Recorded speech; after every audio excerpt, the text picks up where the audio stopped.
তাদের অনেক দাবি আছে, রাস্তায় আছে। কলেজের এমনি মানে সরকারি স্তরের বেসরকারি শিক্ষক, সরকারি শিক্ষকরা আজকে আমরা দাবি দেওয়া নিয়ে মাঠে। কেন আমাদের কর্মধারা যদি আমরা রাজ্য আয় ভাগের পক্ষ থেকে প্রয়োগ করা, আমরা আমাদের ঘটনাকে আমাদেরকে অবমান করা ছাড়া কিছু না বলি।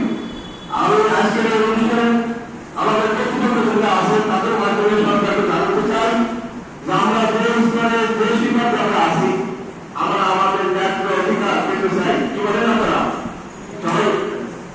আমরা আমাদের অধিকার পেতে চাই, তাদের মাধ্যমে আমরা উপযোগ কর্তৃপক্ষ জানাবেন। আজকের এই বিশ্ব শিক্ষক দিবসে আমাদের দাবি ছিল সরকারের পক্ষ থেকে একজন সরকারের একটা নজর আসবে বেসরকারি শিক্ষকদের জন্য।